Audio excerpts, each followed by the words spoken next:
Sairam, thank you all so much for joining us today for today's special satsang of the Kansas Eye Center's 29th anniversary celebrations.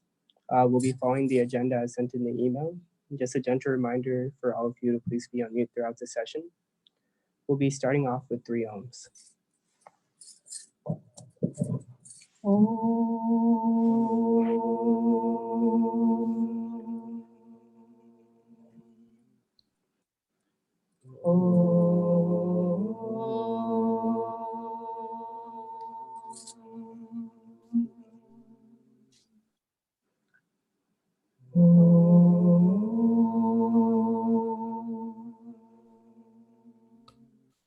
Shri Gurubhyo Namaha Harihi Om Gananam Tvam Ganapati Gum Havamahe Kabim Kavinam Upamasravastamam Jyeshtarajam Brahmanam Brahmanashpatahanas Shrinvannoti Vistidasadhanam Prano Devi Saraswati Vajravirvajinevati Dhinama Vitrayavatu Ganeshaya Namaha Saraswatyai Namaha Shri Gurubhyo Namaha Harihi Om. Sairam. Now we are going to have our SSSC presentation presented by our SSSC coordinator, Satya Murali. Sairam, everyone. Can you see my screen? Please go ahead, Sairam. Sairam, can you see my screen? Yes, Satya. We are able to see. Everyone. Sairam, everyone. Thank you for the introduction, Lakshmi Aunty. For the 29th year Samiti anniversary celebrations, we put together a few slides showing the work of the SSSC children of the Kansas Eye Center. For the Ganesh Chaturthi, we did a fun activity together. We all used Play-Doh to make a tiny little Play-Doh Ganesha. It was a really fun activity. Here is a recording of that.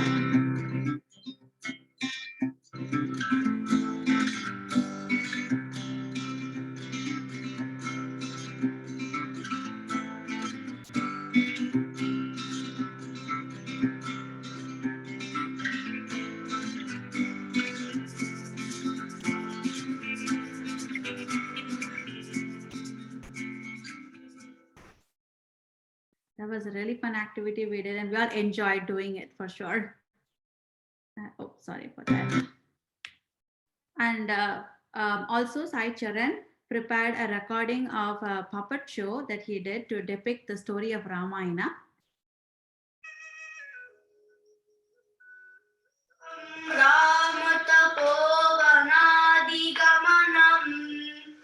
Hattangam kanchanam Vaidehi hananam jatayu maranam Sugriva sambhashanam Bali nirtalanam Samudra taranam Lanka puridahanam Paschadavana kunda karnahananam Etat hi Ramayanam.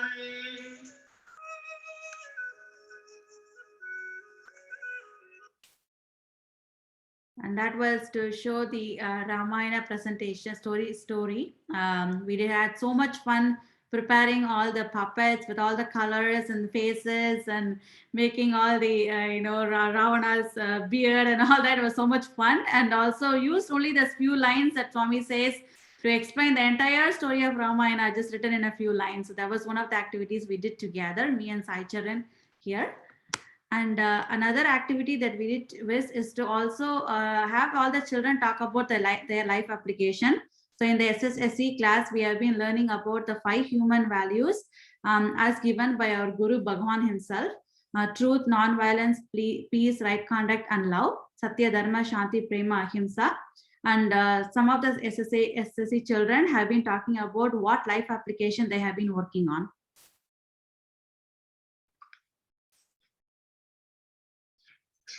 Sairam, my name is Bhavya. I'm learning the 5 healing values Satya, Dharma, Shanti. Sorry about that. Sairam, my name is Bhavya. I'm learning the 5 healing values Satya, Dharma, Shanti, Prema, and Ahimsa. I'm trying to love God. Whenever I remember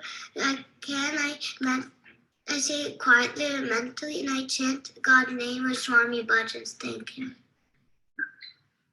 Sairam, my name is Advay, and in my essay class, we have been working on the 5 human values, which are truth, right conduct, peace, nonviolence, and love. And I have been focusing on truth by being truthful to everyone. Sairam. My name is Sai Smaran. I'm a student in the SSC class, and right now we've been working on the 5 human values, which are truth, right conduct, peace, nonviolence, and love. So I've been focusing on peace through music, and one instrument that I've been playing is the Carnatic violin, and I practice a few times every week. And recently, I went to a program in Wisconsin called the Tyagaraja Aradhana, and I've played two songs, which are Dina Janavana and Radha. Thank you, everyone. Sairam. Sairam, I'm Ishans, and I'm in SEC class, and I've been learning about 5 human contacts. The first one is truth, the second one is right action, the third one is peace, and the fourth one is nonviolence, and the fifth one is love. And in this class, I've been learning to see everybody as God and be kind to everybody and not be disrespectful and treat everybody the same way. And yeah. Very good. Thank you, Ishan. Sairam. So. Sairam, my name is Nastia. I'm in SSC class. We have been learning about the 5 human values that are peace, right conduct, nonviolence, truth, and love. I've been working on the life application of peace. I try not to talk in line in school, and whenever I get angry or sad, I try not to raise my voice or shout. Thank you. Sairam. Hello, my name is Sai Charan. I am in SSC class. I've been learning about all the 5 human values: love, truth, peace, right conduct, and non-violence. As for life application, I've been working on truth, and I'm applying it by telling the truth every single time I say something. Sairam. Thank you, everyone. That was a presentation from SSC Kids. Thank you, Sairam. Back to Sai Karthikanan. Sairam, thank you so much, Satya, for the wonderful presentation. Next, we'll be having Dr. Balu Karnam, our National President of the Street Satyasai Global Council USA, speak for a few minutes and share his blessings and wishes for our Kansas Sai Center. Sairam, Balu Uncle. Sairam to everyone, offering my most humble salutations at the Lotus Feet of Swami. It's an honor to be here for your 29th anniversary, which started in 1992 by Sister Usha Nanda Kumar, who started the center. Then after 97, it was Sister Poonam Sanjeev until 2003. Then Sister Lakshmi is taking care of the center. Running a center is much bigger job than a regional position or a national position. I can totally admit that, because every week you have to work on the center. Center sustaining is not a easy job.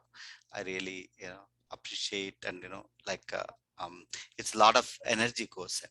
As Swami beautifully says, there are 5 kinds of people. Swami used to say sadharana manava, they really eat, sleep, and watch CNN or Fox or something maybe. Then sadhaka manavas are, they not only do that, they think, is there anything I can do for others? Then Swami says they become samagra manavas. That's the way, sadhaka manavas are the people who think about others and start this kind of sai center kind of activities, so that they can bring people come together, so that we can pray together, we can sing together. You saw wonderful programs by SSC. They're talking about human values, love for God. That's what is SSC is all about. Then Swami says samagra manavas. Only when you come in this kind of a unity and in some kind of a satsang, which happens in the centers, and Sister Lakshmi is doing wonderful job and bringing so many wonderful speakers. I know I am standing between the speakers and all of you. Just then samagra manavas is the where you get these values when you are in satsang. Once you become Samagra Manava, Swami says you become a Sandesh Manava. Sandesh Manava is not the speakers. Sandesh Manava is, Swami says, is their life is Swami's message. Sandesha means they give the message by living. Then Swami says, once you become Sandesha Manavas, then you become Sayuja Manava. Sayuja Manava is you merge into Swami. So the center becomes a focal point, center becomes the starting point for all our sadhanas. Again, I, congratulate you on this 29th anniversary. I'm pretty sure I'll come for your 30th anniversary too next year. Wishing you all the best, and keep doing Swami's work. And I pray to Swami to give you the blessings and strength to do his work more and more. Jai Sai Ram. Sai Ram. Ram. Thank you so much, Balu Uncle, for your wishes and blessings. Next, we'll be moving on to the guest speaker. They'll be starting off with the introductory song.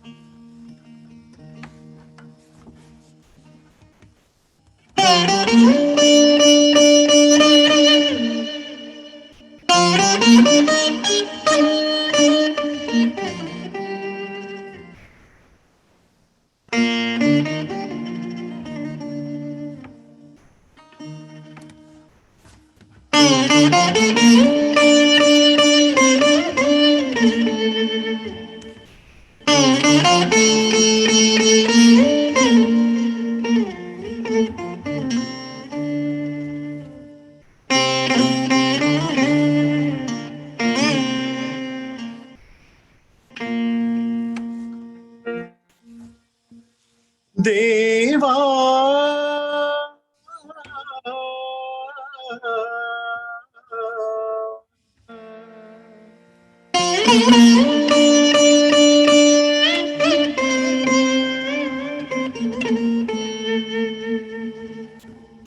Deva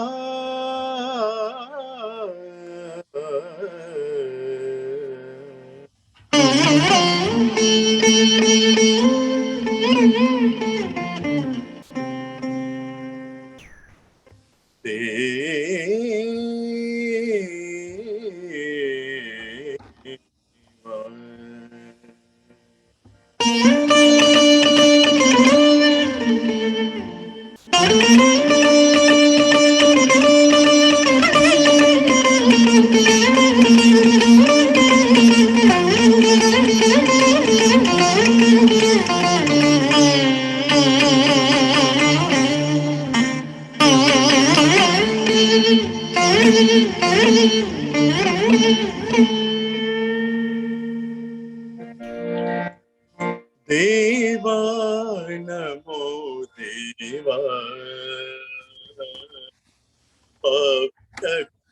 Gana Bhava Apana Guna Gana Bhava Deva Namo Deva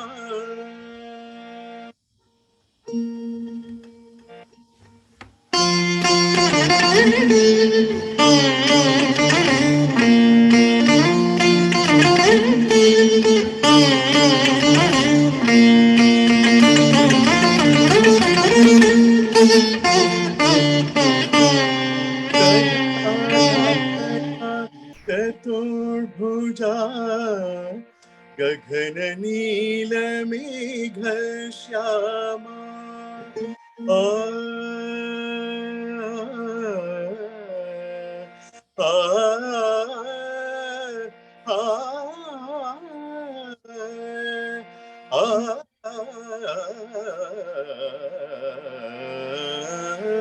जगदाधारा चतुर्भुजा गगन नील मेघ श्यामा निगम पादयुग नीरजनाभा अगणित लावण्यानना देवा नमो देवा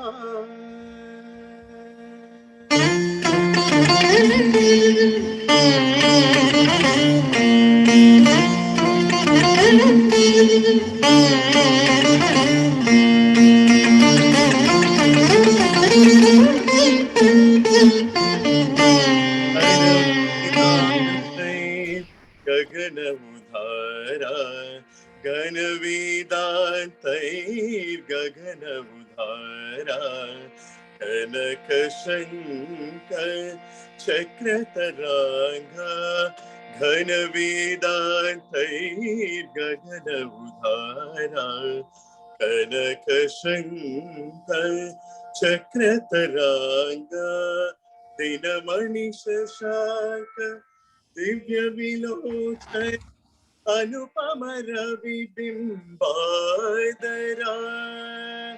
दिनमणि शशांक दिव्य विलोचन अनुपम रवि बिंबादरा बाब जगन्त भव जनका श्रीवनिता हृदयेश भवजगन्त भवजनक श्रीवनिता हृदयेश श्रीवेङ्कटगिरिशिखर विराजा पावन गुण गण भावा देवा नमो देवा पावन गुण गण भावा पावन गुण घन भावा देवा देवा नमो देवा देवा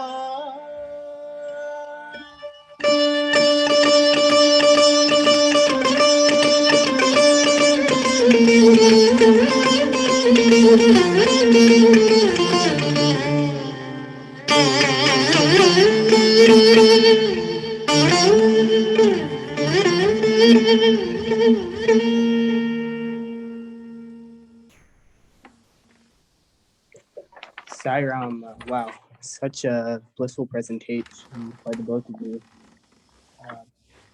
Such amazing. So right now we're going to take some time to introduce both the guest speakers. So, are you able to do that? Yeah.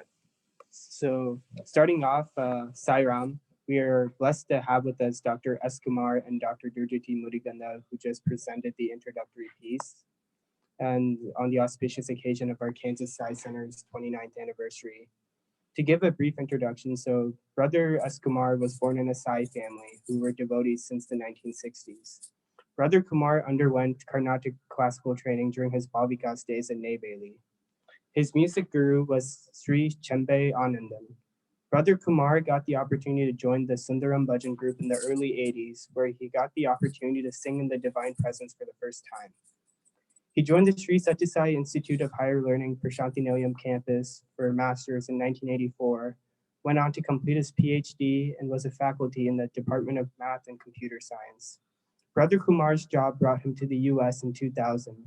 Since then, he has been actively involved in many Sai retreats, giving talks, bhajan workshops, and music present programs. He received the divine opportunity to compose the Telugu portion of the famous student song, Humka Tumse Pyara Kitana. He currently belongs to the South Estada Sai Center, located in the Washington, D.C. metro area. He works for Parsons Corporations for an IT contract with the federal government at Washington, D.C., Next. Next, our guest speaker would be Dr. Dhurjati Mudigonda. He is an alumnus of Sri Satya Sai Institute of Higher Learning, Prashant Nilayam campus, and hails from an ardent Sai devotee family. Brother Dhurjati learned to play the veena under the tutelage of his father, Professor Veerapatraya Mudigonda. Later, while studying at Prashant Nilayam, he was blessed with the opportunity to play bhajans on the veena in the divine presence of our Bhagwan Sri Satya Sai Baba. Brother Dhurjati was also part of the orchestra that accompanied various professional musicians visiting Prashant Nilayam. He graduated with a master's degree in chemistry from Sri Satya Sai Institute of Higher Learning and currently manages an R&D group at a paper manufacturing company in Ohio. He has served in various roles in Swami's organization and is currently the National Devotional Coordinator in the Sri Satya Sai Global Council USA organization. Now, I would like to virtually hand over the mic to Dr. Brother Dhurjati Mudigonda. Now, I think S. Kumar is Brother S. Kumar is going to lead the program now. After S. Kumar's experience sharing, Dr. Mudigonda is going to speak. We are introducing both of them together. Sairam so much. Now I would like to actually hand over the mic to Dr. Kumar Sundaram. Brother Kumar, please go ahead. Sairam. Om Shri Sai Ram, offering my humble salutations at the divine lotus feet. Life is a song, sing it. That is the quotation you see when you enter Radio Sai studio. I just happened to see it. So that is actually my topic for today. And what exactly, how life is a song and how we should sing it and how we should not sing it. In the sense, it is not only about just a singing as to how life plays with us and how we need to really, if at all, taking the guidance Bhagwan has given us from various points in life. So how exactly it made an impact in our heart and a lesson in our life. So that will be my topic for today. I'll pick up a couple of musical incidences, non-musical incidences, but life is a song. So that is what is actually the main thing. So let me begin with a story, which is, about for many decades since we grew up in a Sai family. Knowing Swami is actually not a big deal because we keep seeing his photograph from our childhood. And then, we have been told he's God. So we just do aarti and everything. So, we sing a lot of bhajans, as all the SSC students, exactly like that. I also attended SSC from my childhood. And, growing part of Sai culture is natural. But what does that mean? Does it mean that we have become Sai devotees? Of course, Bhagwan always says only he can say who a Sai devotee is. But however, what we all know is Bhagwan in a picture. That is God. So you grow up and then over a period of time, you get to see Swami in physical form where, I went to Puttaparthi the thing is, I don't recall before that. Since the time I was born, I've been going to Puttaparthi, but I recall only my first grade, second grade. So that's when I heard, Dr. Raja Reddy sing, Shankara, Shiva Shankara, Shiva Shankara Rupa Maheshwara Sa. And then we have heard songs like Keshava Madhava. That was the time when Purnachandra had only sands. We used to go with my parents and we'll carry all dal, rice and everything, cook right there in the Purnachandra auditorium and then cook and eat. And then whenever Bhagwan is coming for darshan, we cover everything up with a blanket and then wait for darshan for Swami. So those were the days when we went. But I was a small child, there were very few people. And so, but those were the days we have heard Dr. Raja Reddy. And then, those festivals, especially, Shivratri used to be very important because Swami used to take Linga in the Shanti Vedika, which used to be a pink building right next to Punachandra. Why am I narrating all this? Because we go a long way, but, we are just getting to see things. Oh my God. Swami means great bhajans. Swami means magnificent. Swami. So these are all attributes we are learning. However, when I joined Sundaram, we are already a teenager and then we are in college. And we do see, for us, why did I say Bhagwan is only a photograph? We will do whatever we want in terms of our life content outside differently. And when we go to Samiti, Sairam, Sairam, Sairam. So that used to be a split personality kind of a thing. So that is how, in a city, when we grow up, we just behave when we are there. Otherwise, we are just normal person. Like just now, Balugaru mentioned beautifully, sadharana, person, sadharana, manishudu. So that is, we are all sadharana manishudu. And that is how we grow up. But when we go there to Puttaparthi, or sing in front of Swami Bhagwan for the first time, and when he stands physically right in front of you, when I'm singing, Naam bhajo Hari Naam bhajo Narayana Hari Narayana Nanda Ananda Mukunda Hari. I'm singing that. Swami just standing and putting his two fingers together like this, and then just doing like Nanda Nanda Mukunda Hari. You look at that beautiful form standing in front of you, that beautiful form which everyone is waiting to see. And that when he gives that grace, when you're singing, some magic happens, So that magic also is a song.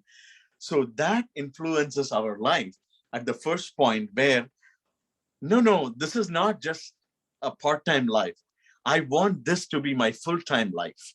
That is how is the thought. When I sing in Sundaram for the first time in Bhagwan's presence, that is the feeling I got. I want this bliss, this beauty. In Sundaram, Swami looks so beautiful, right? So this beauty, I want my life to be. And that is how I chose that song as my life and entered Swami's school. And then when I entered there, Swami gives a lot of encouragement. And then when, Swami comes to the hostel, I asked for permission. And Swami said, practice Chesi Padu, may do practice and then sing. And then I sang this bhajan, Daya karo he karuna nidhan sai. Why did I sing this bhajan? Because when Bhagwan came to Sundaram, Swami asked Rupak Shankakoti to sing. And he sang this bhajan. And then I thought that's one of Swami's favorite bhajans. And that is why I chose that bhajan. So my launch was safe. Swami blessed. Swami gave so much encouragement. But life is a song. Sing it. It is just not. So what happens is, this is where, we take it for granted. What happens? We start singing in the front and then start getting a lot of attention from Bhagwan. Oh, Chalaba Padav. Then, you start singing new bhajans. Radhika Jeevana. So I get to sing new bhajans, which I have learned. And like, any person who sings a new bhajan always feels that I'm putting a stamp on that, saying that I'm the first one to sing this bhajan in front of Bhagwan, all those recognition. And then people start, oh, how do you sing this line in Puttaparthi, in the same Puttaparthi where I have heard Dr. Raja Reddy sing? Am I singing? And then is Bhagwan giving me this opportunity? And then, so slowly, you feel that you're in the, cloud nine. And, and then what happens is the vacation time comes. And then Bhagwan calls you, gives you a lot of attention and tells you, when are you going going home? I said, Swami, I'm going on this date. So how are you going? So then I said, Swami, I'm going by SRS bus early in the morning to Bangalore, because those days we never had direct bus to Chennai. I'm going to Bangalore, and from there I'll take another bus to go to Chennai. So which bus? When Swami asked me which bus, how does Swami know which bus? SRS? How does he know? What service? So for all that, Bhagwan might have been the one who might have inaugurated these buses in the initial stages. How do we know? So we start thinking that, oh, we are trying to learn something. So we go for vacation and come back. And when I came back, in the meanwhile, what did I do? I went to Sundaram, sang bhajans. I taught so many. Those were the days when Sonam taught me so many nice bhajans like Raghukula Bhushan Rajivanayana. All those beautiful bhajans he taught me, and I sang it in Mandir, and then Karuna Niketan, all that. But then when I went back to Sundaram, I'm a Puttaparthi singer now, okay? I sing for Bhagwan, and then this is how we sing there, and all those, ideas, like the teenager thing, how to, when we go back, we are more important kind of a feeling. I went and then thought anyone who called me for any bhajans, I should go and tell them this is how you should sing this, all those things. When I came back, Bhagwan called me first. Then I said, Swami, just this morning I came. Where all you went? Swami, I went to this person's house, the Sundaram, I went this mandir. Swami stopped talking to me right there and went directly to the warden and told him something which I do not know. Then warden comes into the bhajan hall and tells, S. Kumar, please get up and leave the bhajan hall. Because Swami said you don't have any more permission to sing in the mandir. I said, Swami, this is the life I chose. I came. This is the life. Singing in front of you is my life. And that is what I chose. And then Swami is asking me to go. He said, not only you cannot sit inside the bhajan hall, you have to sit near the car shed, where that is the last row of the students where they're allowed to sit. And that is where is your place. Bhagwan told, nowhere you should be seen. Day after day passes by, and then that is the time we understand what is that life we have chosen. Life is a song, meaning please learn to balance your mind in terms of what opportunities you have, what threats you have, and what strengths you have, and what weaknesses you have. That is what is a strong thing. And Bhagwan is going every day, and every day this was a test. And then I used to wait for Bhagwan to pardon me. Wherever I go sit, Bhagwan will avoid that area and go back in another direction. We think we are so important that Bhagwan avoids us. And Bhagwan used to go in his own path every day. And then finally, Warden came back and said, did you ever ask for forgiveness to Swami for having gone and spoken so badly and everywhere, not behaving like a student, ideal student? Then I was waiting to catch hold of him to ask for pardon. And then I sat inside the portico one day without in a corner. When Bhagwan came in the middle, I jumped over 4 or 5 lines and caught hold of Swami. And Swami said, indisciplined boy, what are you doing? Swami, please forgive me, please forgive me, please forgive me. I will learn life better. In Telugu, I said, Swami, Chamichandi Swami.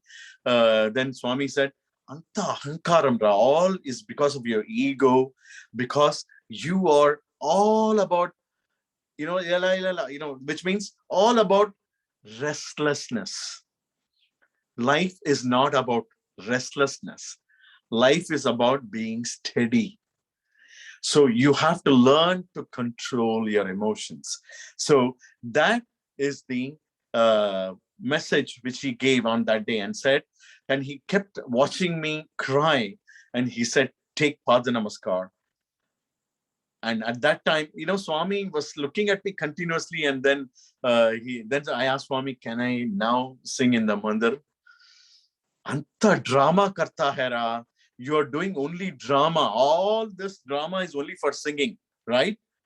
Swami said. And then after that, Swami has his own way of saying things, but he gave me so many more opportunities after that. I learned so many more songs written and composed by him. He himself taught, chose me as Radha, and then taught his own songs. Like I'll sing a couple of lines only. Indu boina deva devu, Indu boina deva devudu, Indendainadagi Parikshimpajunchenu Nanda Baludu Indu boina deva devudu. All this is written by Bhagwan.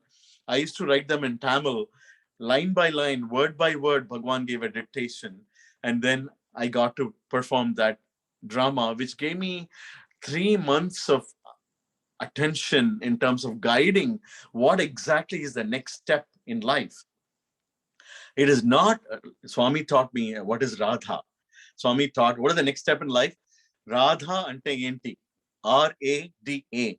I'll give you the definition. Radhaki adharam dhara aradhana, which means the basis for Radha is all the time shedding tears of love for Krishna. So that exactly is the lesson which he taught. And then on the other hand, I want to tell you some balance which Bhagwan expects. See, basically life is a song. From our own song, we can make out how much of restlessness, how much of anxiety is there when we render. Do you know that? So if we can, our mind is cool, our balance is there, our bhajan will come out in a very clean fashion. So what is that next balance which Bhagwan, I'll tell 2 more stories and finish with that.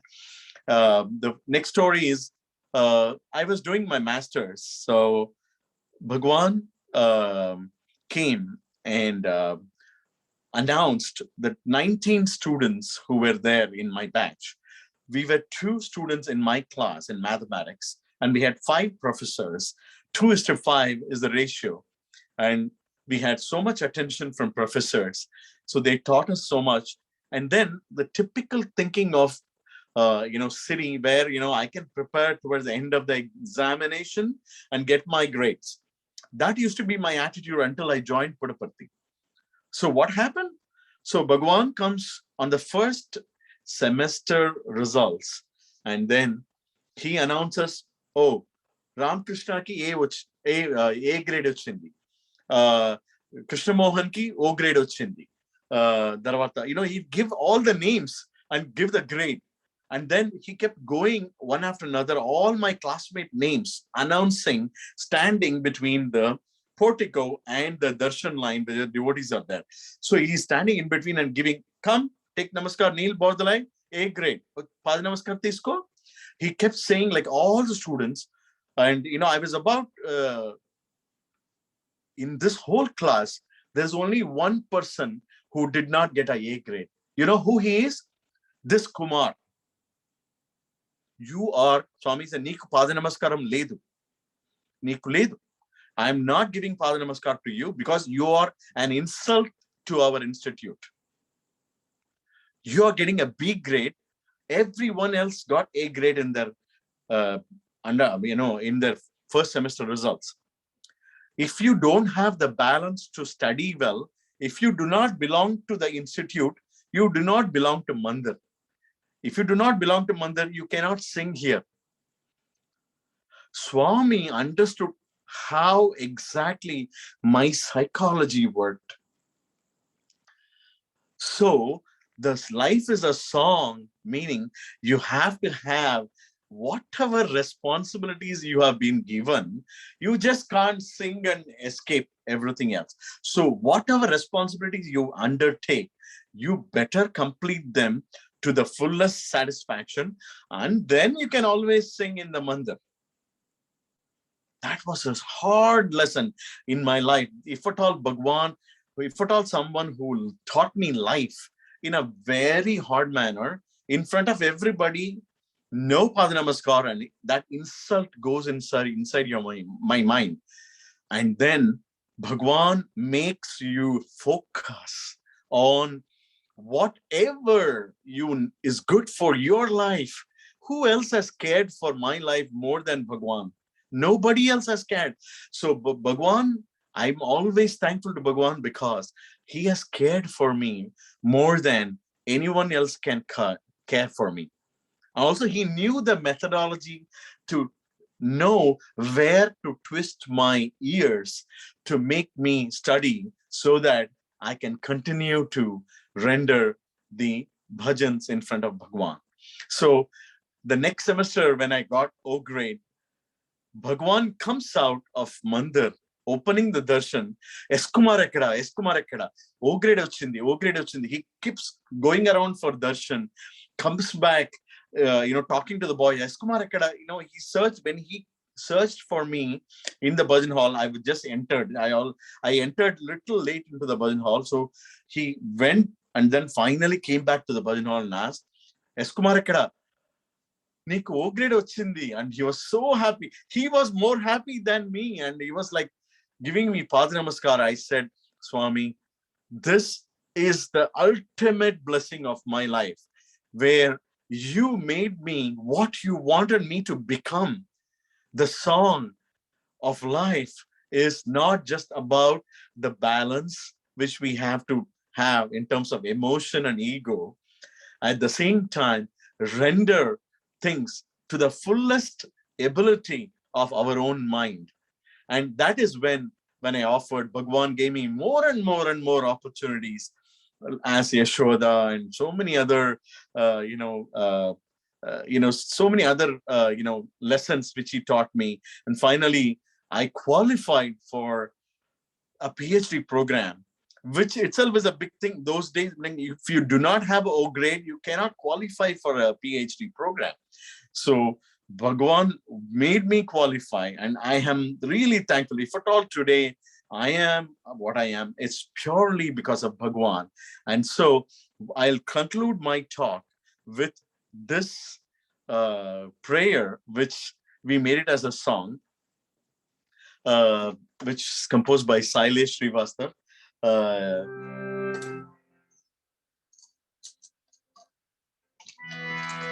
కలసి మెలసి పెరుగుదాం, కలసి మెలసి తిరుగుదాం, కలసి మెలసి తెలుసుకున్న తెలివిని పోషించుదాం. What does that mean? Let us learn, let us live together, learn together, grow together, reach together to be of the expectation of Bhagwan, which means it is the prayer, our institute prayer is Sahana Vavatu. That exactly is the same meaning which is communicated. Sahana Vavatu, Sahana Bhunaktu, Sahaviryam Karavavahai, Tejasvinavaditamastu, Ma Vidvishavahai. And then finally, as part of towards the end of my stay in Puttaparthi, I received the opportunity to compose the tune for Humko Tumse, which at that point in time, we never knew was going to be sung by every SSC student, every student, every devotee of Swami in every country. We do not know. It was all done with a goal of Swami, we want to say that we belong to you. You know how much of love we have for you.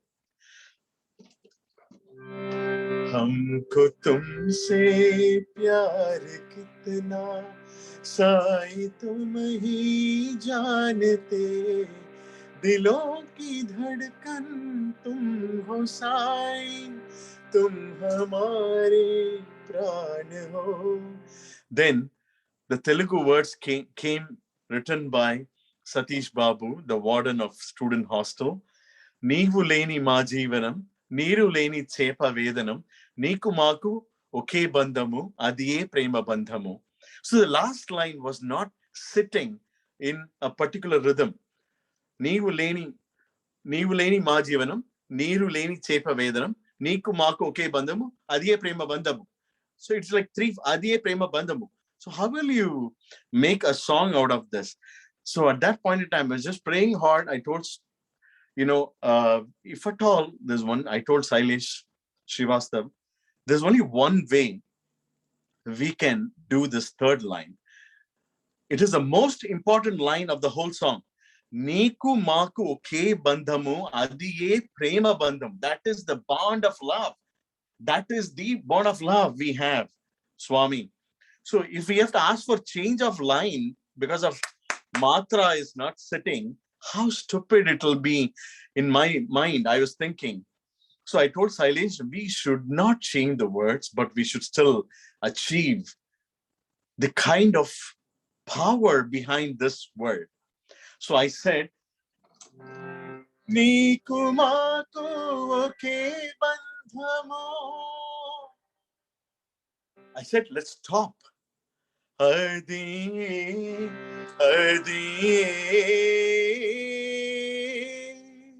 prema bandhamu. That is the only way we can do it. And then we'll give a pause.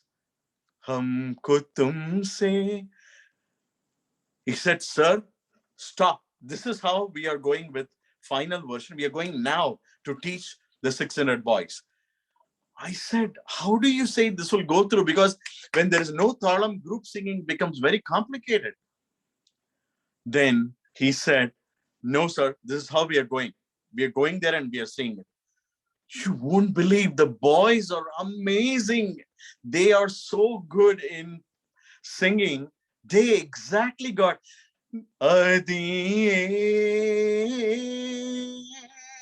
imagine 600 boys singing this. Prema bandhamo humko tumse. That is how he made my life as a bond of love between him and me. And that is the Sai love we sing through every song. Thank you. Sai now.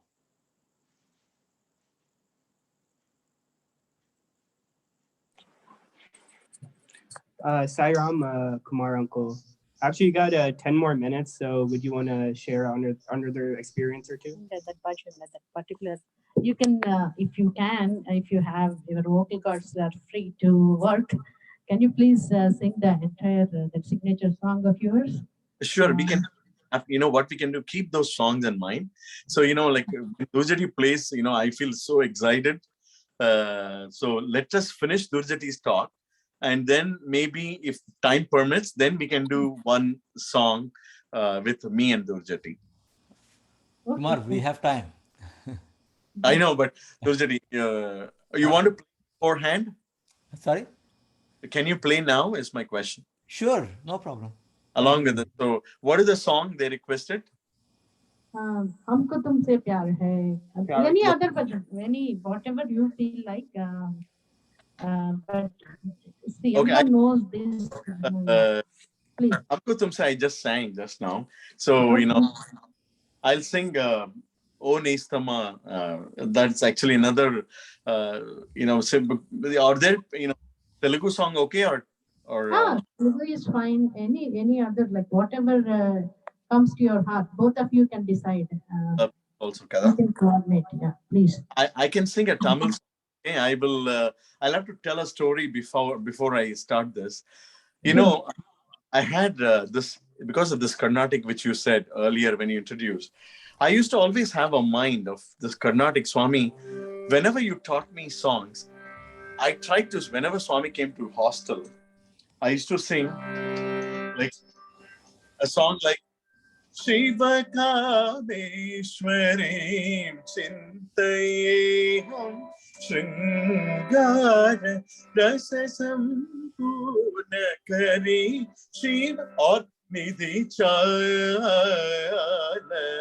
Sukhama Ramuni Sannidhi Seva Sukhama Nijamukha Palukumanasa Nidhi Chala.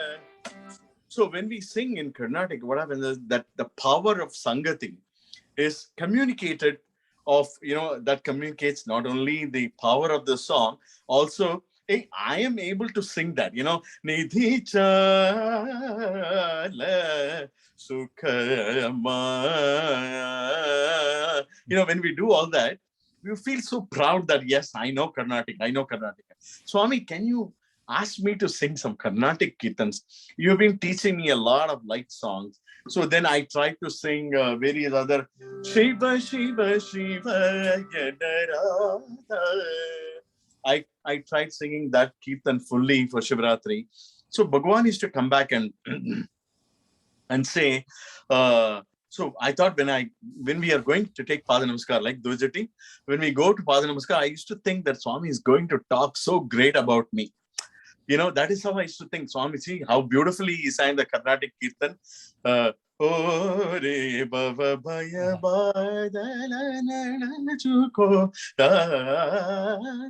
all that I used to, Sangati, you sing, and then those were the days when Swami didn't have music school. So I had learned music, so that ego used to be there all the time in the background. And Bhagwan, when I go near Bhagwan for Pada Namaskar, Swami will say, what is that? You do like this? Oh, I'm not able to look at your face. This is exactly what he said. On those days when I sang Carnatic Kirtans, he will completely turn the plate on the other side and say, I'm not able to tolerate your song because your face is like, oh. Have you ever seen S. Janaki Amma sing? You can't even make out whether she's singing or not. Anni vakralu padtavu mokam. You can look into your mirror when you are practicing, then you will at least change. So this is what Bhagwan told me. And I was feeling bad, Swami. I go with a totally different objective to sing a Carnatic Kirtan. You totally throw this away. Why is that? I used to feel so bad. And finally, I sang this Tamil song on a summer course. It's a very light song. It's got nothing to do with Carnatic.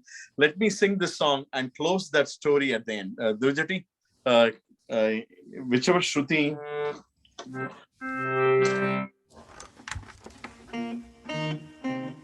Whichever Shruti is, you give me that. What Shruti you like to sing, Kumar? Two? Can you sing it too? C is possible. See, that's fine. Yeah. One second. I got to adjust my Shruti. Can you give me Shruti there?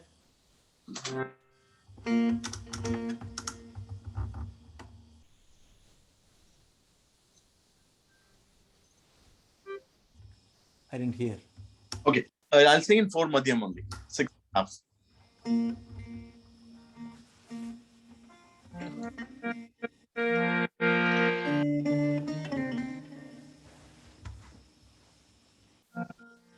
It's very low, I think. Kumar, sing in one. I'll adjust my Shruti. Okay. Yeah. Sing.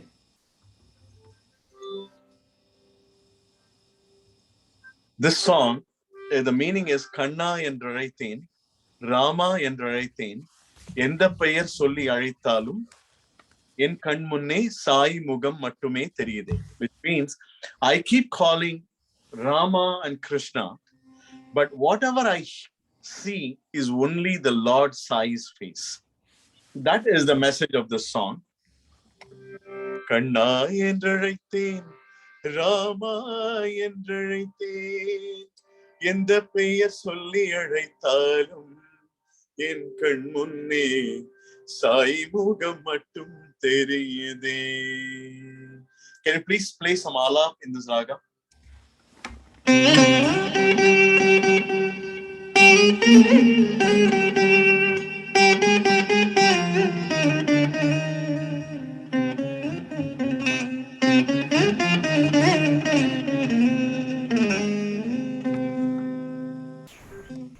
பாதம் தொட்ட காரணத்தால் மலர்களாகினோம், செய்த பாவங்களும் விலகியோட புனிதம் காண்கிறோம். பாதம்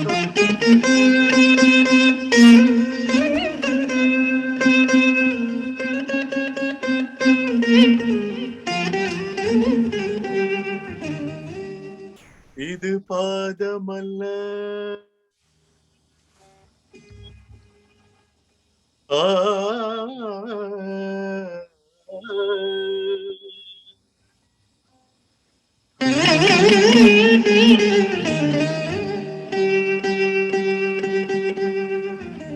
பாதமல்ல, எங்கள் துயர்களை துடைக்க வந்த வேதம்.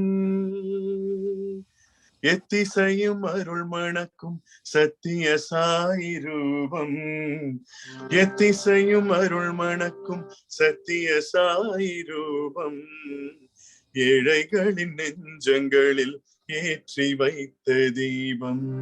சத்திய சாய் ரூபம் நெஞ்சில் ஏற்றி வைத்த தீபம்.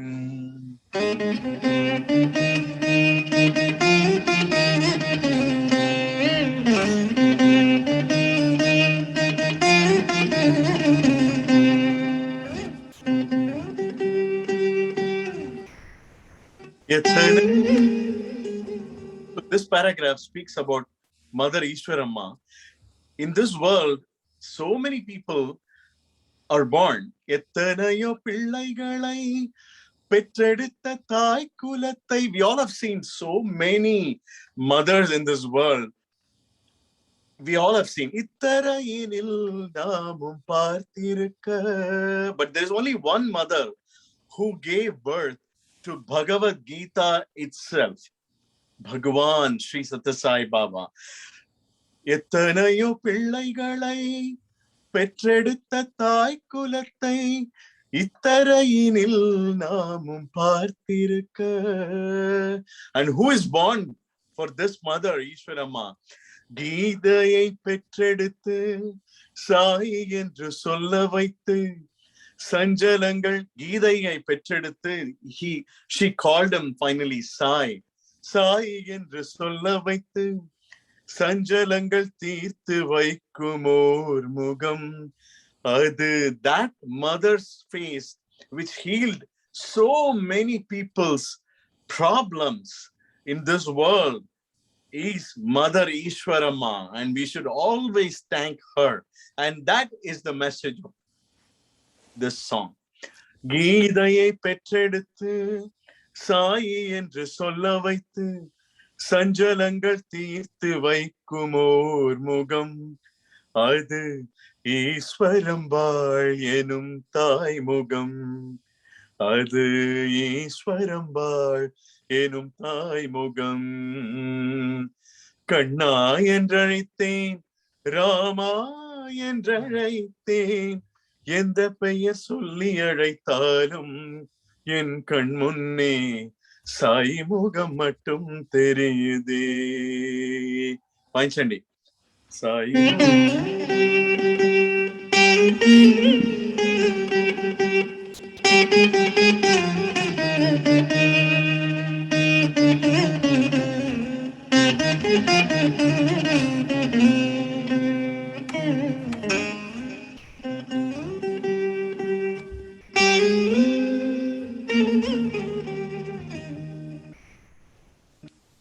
Thank you, Dhurjati. At the end of this song, on the summer course day, Bhagwan actually saw me. The mic went, the power went off for a second and then came back. And Bhagwan is, telling me to adjust the mic. And then, when I was singing, and then on that day, and then at the end of the whole program, Bhagwan, when I went for Pada Namaskar, Swami introduced me to Janaki Amma, Anjali Devi Garu, Sushila Amma, and said, "This is my student Kumar who sang. He sang a Malaysia Vasudevan song. He sang even better than Malaysia Vasudevan." He said that to them. Don't you think so? How was the song? Swami, it was excellent, Swami. All that. It was always having a lot of flaws. Playback singing is totally in a different quality, we all know. But Bhagwan, in his magnanimity, made me feel that this is the moment of attitude you should have while singing. Life is a song. You need to offer it to Bhagwan more than how credentials come to us. And that is the song of life I learned, and I'm thankful to Bhagwan. And then today I have Dhurjati, who has been with me all the time during my student music life with Swami. It's such a close to heart moment to have Dhurjati play those little, they call pulling the strings of the heart. So that's exactly what he did, and I'm thankful to you, Dhurjati. Thanks to Swami for bringing us together. What do you say? Absolutely. That life is a song. Absolutely. It's a harmony. Absolutely. Sai Ram.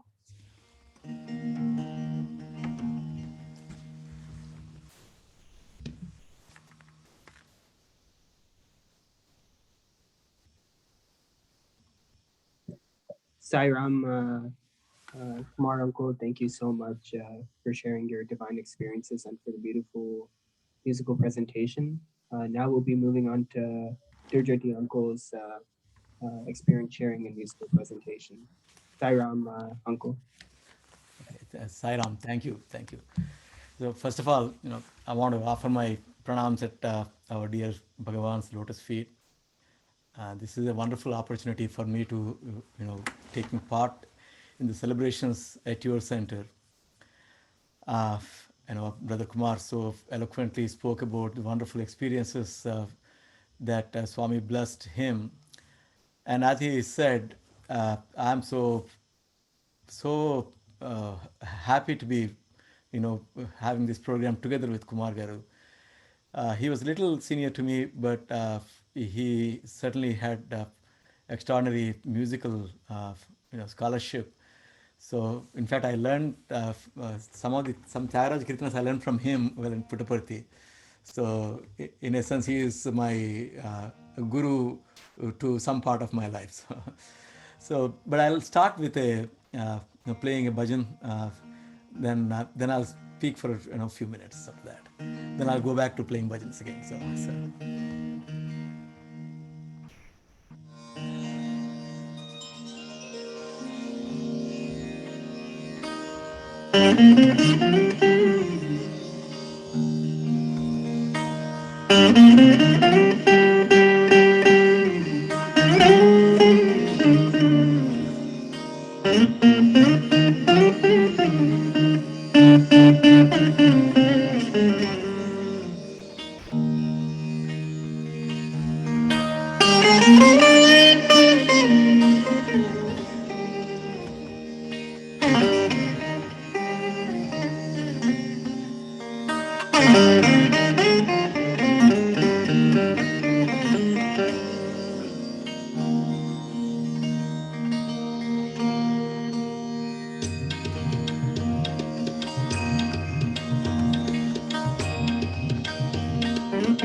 Sairam.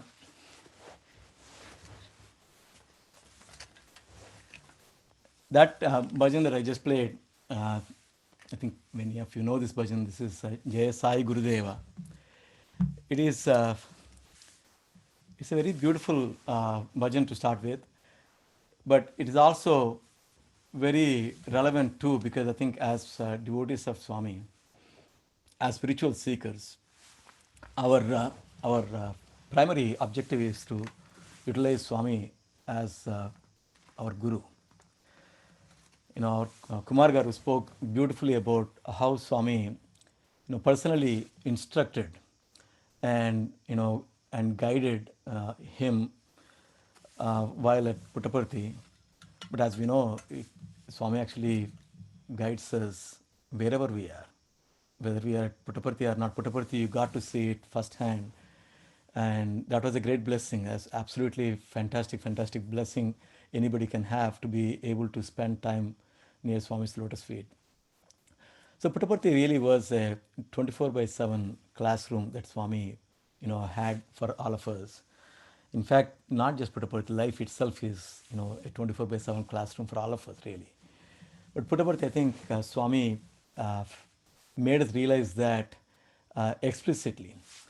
So some of the components into that, when you become a spiritual seeker, or even actually there's nothing called a specially spiritual seeker. I think all of us are actually searching for joy, searching for truth, searching for bliss. So in a sense, every human being is a spiritual seeker. So when we joined Puttaparthi, my story is slightly different. I think everybody's story is slightly different, and it's very unique. And one thing that we all get to experience is, in every story, Swami makes it so beautifully interesting for that person who is experiencing that, and also for everybody who actually gets to listen those wonderful stories of Swami, how he brought each of us actually, when you look back, you will have a wonderful story that you could look back and say how Swami brought us in. It is very poetic. It is they do call the God as Kavinam Kavihi.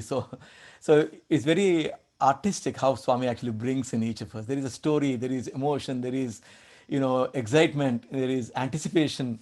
So I have I talked about how I got into Swami's college, but today I will probably not spend time on that. I think I talked about it in the past. But today I would like to speak, once we got to Puttaparthi, how Swami, how Swami actually was playing the role of a teacher and letting you know that. The first thing for every one of us, in fact, when you go to SSSC, the outcome ought to be self-confidence. That's what Swami said. The confidence in yourself.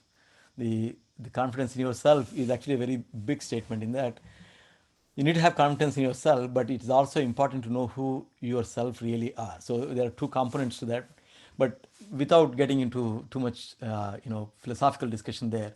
But self-confidence is something that Swami instills in every one of us, and the way he has done that for everybody. My abilities to play veena are meager at best, and at the time when I joined Puttaparthi, it was I was 14-year-old, and I barely knew how to play veena. Yet, like what Kumar Garu was talking about, how Swami introduced students to great musicians, great artists, as these are the best musicians. These are my students, my children.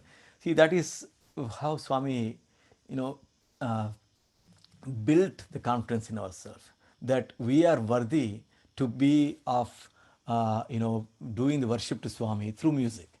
So that for a long time, that actually built enormous confidence, which actually brings you this skill and the determination. See, the way your center was carried on for last 29 years, that is it shows the inherent determination of the set of devotees to continue week after week, like brother Balu's mentioned. These are difficult roles, difficult situations for many small centers to be able to run while having families, while doing jobs, to be able to run Sai centers and attend every week. It's a fantastic commitment. It shows the seriousness of our pursuit of spirituality and of Swami actually. So in that determination is an extraordinarily important component in anything really. There is nothing really called spiritual and material, as Swami said. In fact, they asked Swami both ways. They asked Swami, uh, are you sometimes human and sometimes God? Because sometimes you talk to us like human and then you take care of mundane things. Swami said, no, I'm always God. And you have to see it that way because, and again, Swami said about the same thing about our lives too. When we ask Swami, I would like to do spiritual practice, Swami says, no, everything is spiritual. There's nothing called mundane and there's nothing called, separate worlds.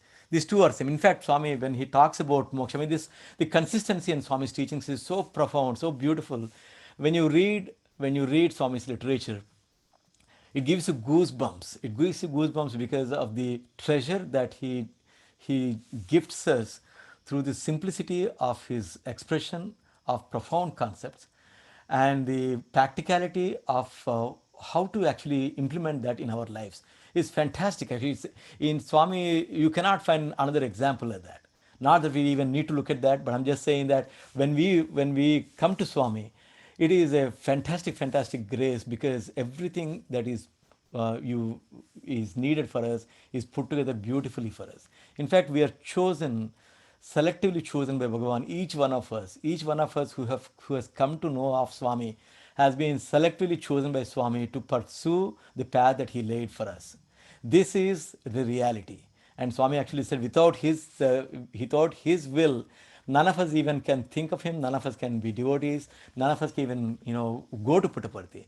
And we know this because even some families which are very close to, some of the families which were in Swami's fold, some members may not have been Swami's devotees. It tells you it is just not that, because they were born in such and such a family, such and such a place, they became devotees. No, it doesn't happen automatically. It happens with only His grace. So now we have to acknowledge that. Now that we know where we are, now that we know that we are following Swami, let's acknowledge that it's a great blessing that we got and let's use it. So that is the inherent message that I always tell myself. I remind myself of this. But I wanted to, still further continue on the teaching aspect of Bhagavan. So when we joined, he initially, Swami asked me, uh, uh, where did you learn Veena? That's what Swami asked me. And I said, Swami, I learned from my father. And then I know my grandfather was a musician. He passed away when my father was very, very young. When my father was 3 years old, my grandfather passed away. But he was a wonderful Carnatic musician, and he passed away in 1945. So long, long, long ago. And his name was Sri Sadashivaya Garu. And so from him, our families got into music, and my father used to play Veena, although it was not his profession. So he taught me Veena, and being not so disciplined, I did not quite learn in the structured Carnatic way that I should have learned. So when I went to Puttaparthi, I could play bhajans, I could play light music, but Carnatic, I could play kirtanas, some varnams, but very, very, uh, my rudimentary knowledge. That's all I still have actually. Like my knowledge in Carnatic or any music form is very rudimentary. So Swami asked me, where did you learn your Veena from? I said, Swami, I learned from my father. And Swami said, see, that shows. Because your playing is not as good as it should be if you learned. He said that's because when you learn from your parents, they have so much affection. They they kind of turn a blind eye to your lack of practice, your lack of perfection. And he said you should learn from a guru. In fact, after that I went and learned from a guru after I joined Swami's college. Upon Swami's actually Swami's guidance to learn actually ragas too. It's amazing how the stories are complementary, Dr. Kumar's and mine. Uh, and I did not know many of Sangatis. I did not know many of intricacies, as I said. So Swami used to come inside the bhajan hall, and he would sit on the footrest, and those days even devotees and students would only come just before bhajan. So in the bhajan hall, it used to be just Swami and then just myself And then Swami would sit on the footrest. Then he would ask, you play some bhajan, any bhajan. And then he'll say, now play Kalyani. So when I played Kalyani Ragam, and Swami said, no, no, you're not playing the actual Sangatis. This is how we should sing. And Swami used to sing the Sangatis and say, now you play. You see, my point really was, what I wanted to say was, Bhagavan wants us to learn any skill that we learn with utmost care and utmost detail orientedness and achieve utmost perfection as you can. What he doesn't want us to do is to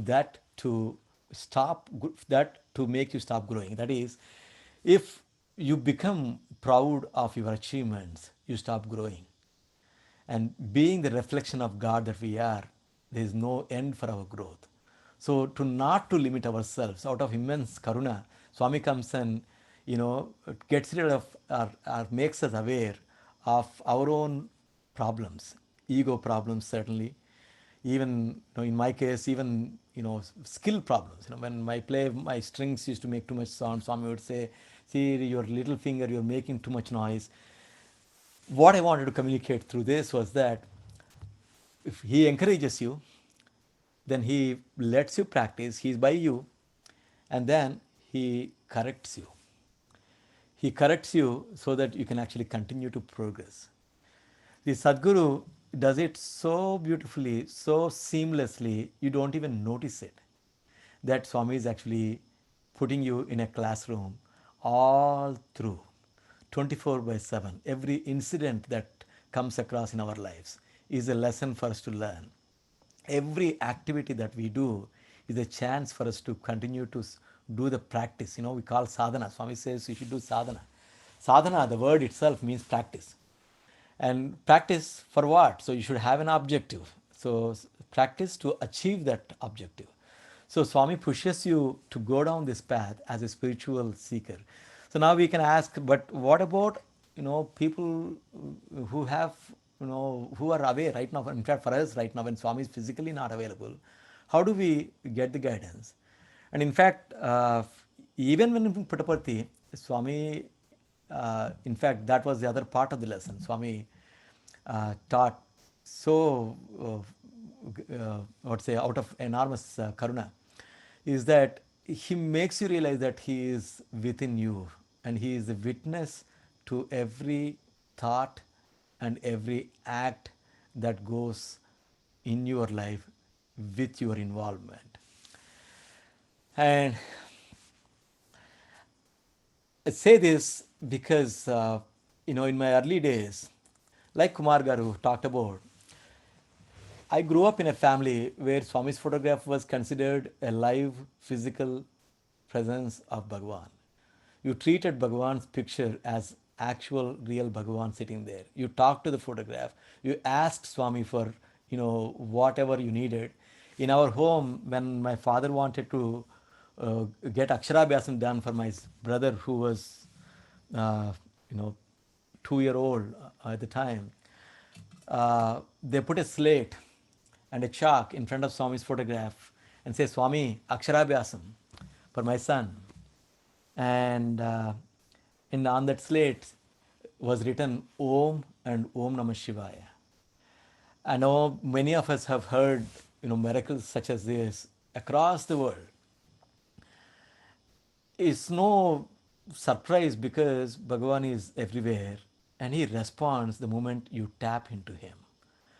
Our role is to really tap into him. Our role is to turn inwards because that's where you see him. And then become calm. That's where you can hear him. And then you ask. In fact, when you turn inwards and become calm, you don't even need to ask. That is the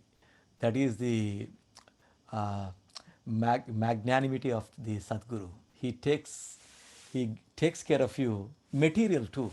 In fact, although I said no real difference between material and spiritual, let's, in terms of our own lives, when you say, well, I need a job, I need a promotion, I need something, even those, marriages, whatever, as we go through life can be pretty troublesome for many people, and we need a hand from Bhagavan to get us through in those moments where we can go through easily. In fact, Swami's room, the interview room, used to be called Korikala Gadi, which is translates to wish fulfilling room.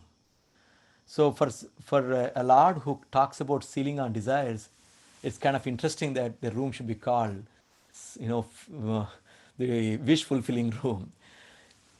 In a sense, it's so apt because Swami wants us to learn to ask and then ask the right thing. Ask what he has come to give.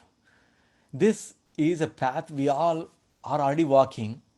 We should really take it seriously. In that, we need to really, really dive deep into every aspect of what Swami came to give us, which is the bhakti jnana karma. This is the devotional and then the action and then the wisdom, as sort of approximate translations. The paths of these three different paths, so-called different but not quite, that Swami gave as whether it is the bhajan singing, which we kind of attribute to devotion, and then the service wing, which we kind of attribute to the karma marga, the activity based path, and then the jnana marga, which is listening to the discourses of Bhagavan, reading Swami's literature, and being in the sat sang, that is being in the company of truth. It could be through people, but it is really the truth is God, and so it is being in the company of God, which you have to establish within your heart. But these three paths is so interesting because one of the things that we come across is the bhakti. They talk about bhakti as avichinna tailadara, which is unbroken stream of oil, like when you pour. So that consistent, in fact, Kumar Garu, when he was talking about Radha, that's what I was reminded of. Radha and Dhara. And this Dhara of the bhakti is a continuous stream of divine love that you have. But how do you do that though? How can you actually, what does it mean to be loving? Is love a verb or a love is a attribute that you are describing? And when you start thinking about, each one of us will come to our own understanding with Bhagavan's help. But this is the path that we have to start walking. We have to ask Swami, you be my teacher. I am ready for it. And Swami is waiting for us to say that. And when we say that, it is a joy, it is a fantastic walk that we have with the master of the masters, the Sarvadevata Atita Swarupa. He is beyond the God of the gods. In fact, when they say avatar came, you think avatar is, okay, somebody somewhere in God, somewhere is coming to ground here. This is how we kind of visualize. But in reality, avatar is actually nothing, when avatar happens, it is nothing but the avatar which is the beyond the koshas comes and is accessible to you through the manomaya, annamaya of koshas too, which is even by the little practice of service and little practice of dhyana, he gives you the benefit of what rishis did, because that avatar has transcended into these levels where we can access him. So this aspect of incarnation, I mean, there is so much you can read. I know this is a lot of philosophy that we can get to, but it is just joy though. It is a bliss. I mean, Swami is given this to every one of us to be benefited. And the 2000 discourses he gave, because they're important for us to listen. The 16 Vahinis that he wrote is because it's very, very important for us to read them and understand them and digest them and then continue to practice them. These are, what the seeds of this is what Swami laid when we were students in Puttaparthi. And when we were in Puttaparthi, Swami would ask, small children, where did you come from? And then when they said, Swami, from you, and it was such a joy to see that, because the beautiful, small, little, innocent children saying that they are from the Lord himself who is sitting in front, was a sight to watch. But there is also a profound truth that you see, that all of us actually come from Swami. In every little aspect, Swami taught the most profound truth. Simple, conversations in the bhajan hall, in the corridors. when Swami would ask, what did you eat for breakfast? Then somebody said idli. Swami said, you see, uh, food head God. That is, if your food is properly, consumed, if you eat sattvic food, then your head gets affected in such a way that it becomes sattvic, then it will aspire to reach God. So food head God. So, simple conversation in the corridors. Swami teaches every opportunity that Swami, we had with Swami. Swami utilized that to teach us something that we can practice all our lives. So there are innumerable amount of incidents, and in fact there is enormous content out there through samarpans, through devotees' experiences on the YouTube. Wonderful miracle that it is through internet. You can listen to so many wonderful stories to inspire ourselves. You inspire ourselves, then we walk on the path. That is our job. There nobody can help us. And even Sai's centers, when we attend, it is an individual sadhana in a group setting. So the like-minded people can help you with the good vibration that they can bring. But the sadhana is individual only, it's independent only. So we have to have that, continuous sadhana. Recently we talked about 1008 sadhana program through Global Council at the retreat, Labor Day retreat. And such sadhana are very important. In the past, in many families, they had rituals which consumed the whole day. They're very important because they tie the mind to the Lord. In fact, when you see the pradakshina, when you go to temples, you do the pradakshina, which is going around the murti, which is really, symbolically, it tells you that wherever I walk, you are the center of my activity, because I'll continue to walk, but I'll be revolving around you. And I think that is something that we have to imbibe in our lives. We have to take one-on-one relationship with Swami. You have to ask Swami, Swami, give me the faith. Swami, be with me, walk with me, and be my guru, be my guide, be my strength, be my critique. We have to develop that one-on-one interaction with Swami, and that is a journey that we'll enjoy. And it's such a joy, to have found Swami in our lives, that words fail to even talk about gratitude. I don't think we can express ever, what we feel towards Swami, every one of us, because he is a friend of that. Swami said, he is the only one who accompanies us life after life after life, and he makes us walk the path, and he is with us all the time. So it's a treasure that we are all, blessed with. Let's hold on. Let's utilize it. Let's continue to do what sadhana we are doing.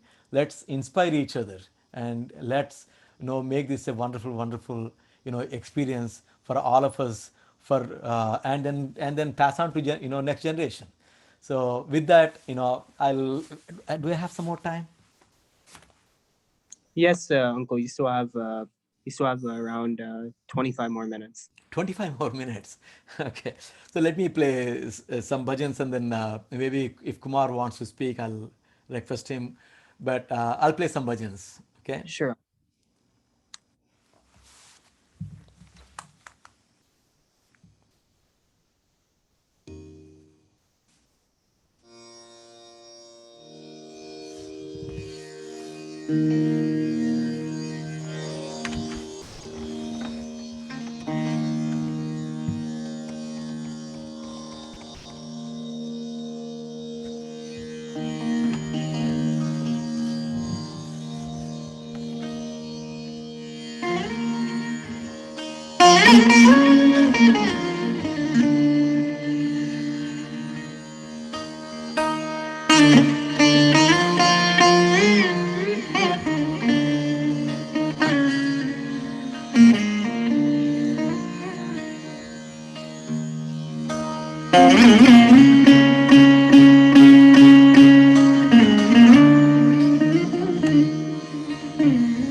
play one. I think I'll play two more, and then I'll end with that. One, I'm going to play this one of these old mandir bhajans. I think I may have played here before, but I'll still play it. Okay, it's a. It is called Avatara Rupa Sainath. Okay? It is kind of a familiar tune, but a very beautiful words.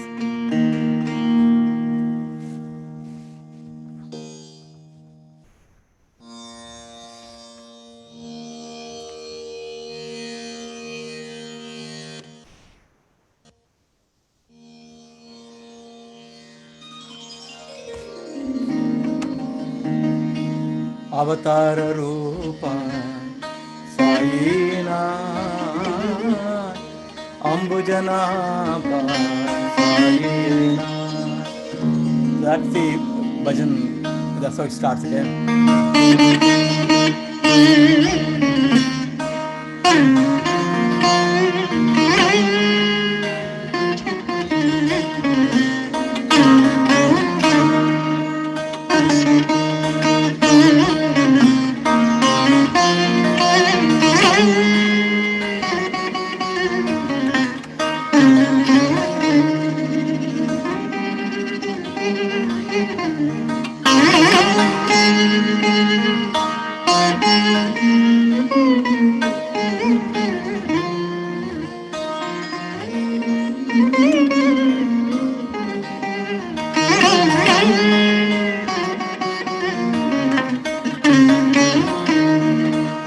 Purana Purusha Sainath Pandarika Kavayena.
I'll play some Swami's bhajans and I'll close with that.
With that, Sairam, thank you very much for this wonderful opportunity to be with you all. Sairam, thank you. Sairam, thank you so much for the beautiful musical present and your experience sharing. Next, we'll be moving on to the Q&A session. So I'll add Kumar Uncle to the spotlight. Let's see. Maybe a little louder. Can you hear me now? Can you repeat what you said, Sairam? I said now it's like I'm opening up the floor for Q&A. Oh, Q&A. Okay, good. Yeah. So Sairam brother Kumar and Sairam brother Dhurjati. This is Jayanti and Mohan. Oh, Sairam. Sairam. So we feel like thrilled. We are thrilled. We are in Parthi. We are with you, next to you. You know. We are next to you. Sairam, Sairam. I was about to say that we would love to give you a standing ovation for the Sairam. awesome Monday, awesome. the part is super. Kanna and Radhaithen, oh my God, both of you did an awesome job. The way he played and the way you sang, Sai Ram. Sai Ram. Thank you. Thank you, See, Andy. I loved the lessons, that you focused on, and it's so wonderful that we have to be humble and we have to be remembering Swami's love, and he always wanted us to grow further, grow more, grow better. That is the motive that he had, and we should fulfill his direction. Saira. Kumar, I really loved that profile picture, the lovely smile that you have on your profile picture there. And Dhurjati, we always love your simplicity. Oh my God. Oh, Sai Ram. Both of you from 2003, I believe. Right. The same simplicity, the same smile. Swami bless you more and more. I think Swami sent you both today to rekindle all of our faith and all of our joy, and it's a blissful session. Thank you, Saira. Thank you. Love to your whole family. Thank you, Sai Ram. Sai Ram, thank you so much. And I believe Mahalakshmi Aunty had a question. Sai Ram, Lakshmi Aunty. Yeah, Sai Ram, Sai Ram, Dhurjati and brother Dhurjati and brother S. Kumar. I'm not sure if you remember. You were the first one to come to our Sai retreat in the cancer center. Yes. You were, so, and you conducted a devotional workshop. Yes. So, correct. 20 years ago. 20 years ago. So, 16 years. Yeah. So, one very humble request. The Swami had some really favorite bhajans, like, Sri Raghavam, Sri Raghunandana, Giridhara Govinda Gopala. The Swamiயோட favorite, உங்களுக்கு தெரியும், உங்களுக்கு தெரியாது, you know what it is. I'll speak in English for the sake of the audience. Can you sing, can you please, be so humble enough to sing two of his favorite bhajans, like familiar bhajans that, that Swami would always request? Sure, absolutely. Yeah, I will sing a couple of them, which is Sri Raghavam, let me sing, and then, but we do not know how long we have time. We thought it's a Q&A for answering. I'll just sing one beat of this bhajan. Sai Ram. Sri Raghavam Dasharathatmajamaprameయం Sitapatim Raghukulanvaya Ratnadipam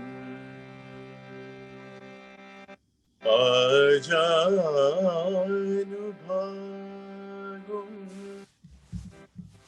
Arvindadalayataksam Ramam Nishachara Vinashakaram Namami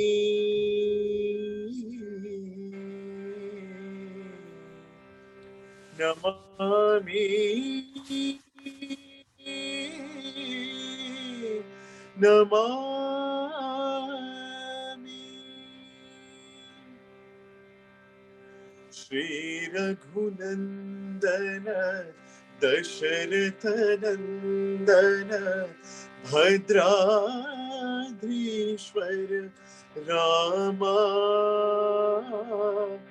Vaidehi Priya Vaikuntha Rama Sada Smarami Rameti Rama Sada Smarami Rameti Rama Sri Raghunandana Dasharathanandana Bhadradrishwara Rama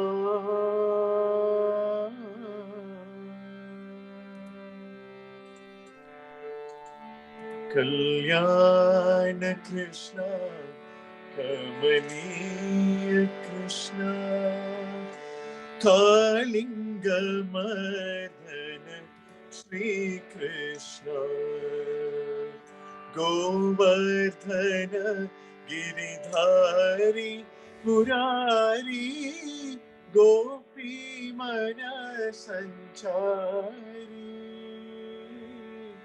Vrindavana ki Tulasi Mala, Vrindavana ki Tulasi Mala, Pitambar Dhari Murari, Pitambar Dhari Murari, Kalyana Krishna, Kamaniya Krishna, Kalinga Madana, Shri Krishna. Sai Ram, brother. Very nice. Any other questions for Dhurjati? Is Balu still here? I think it's not a question, but a general comment. Like being so good at what you do, and being so humble.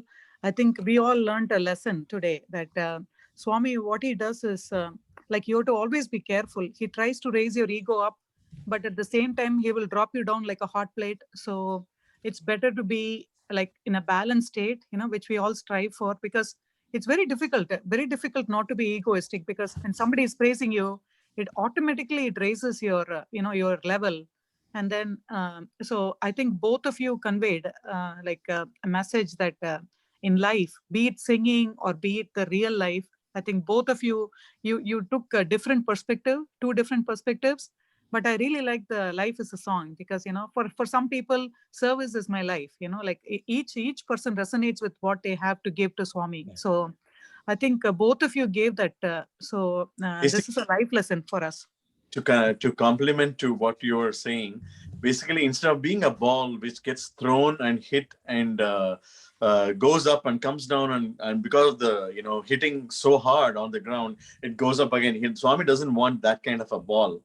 He wants it to be a balloon which can fly as high as possible, because it's light in its helium is a is a air which allows it to go up. So that is a kind of personality we need to develop so that we can reach to his level. So that is all as the training which he has put through, and that happens today, every day, like what Dhurjati said. It always happens. Our ego is tested, and then we need to see what we can learn from this, and then see where exactly we are going wrong. Because ultimately, ego is going to hurt us alone. Meaning it is going to hurt us back very hard, and we don't want to hurt ourselves hard. And that's exactly what Swami has taught us. I know. I think we have to just give it, and then don't worry about what is going to come back. Just give yourself, and then don't worry about anything. Just do your duty. Like you sing, that is a service. That's it. Nothing.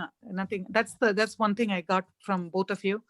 I'm really honored to listen to both of you. Thank you so much for being so humble and for what you represent. And that is what Swami students are, right? I mean, so it just gives me goosebumps just to listen to you and to take the message. So Sai Ram. I know.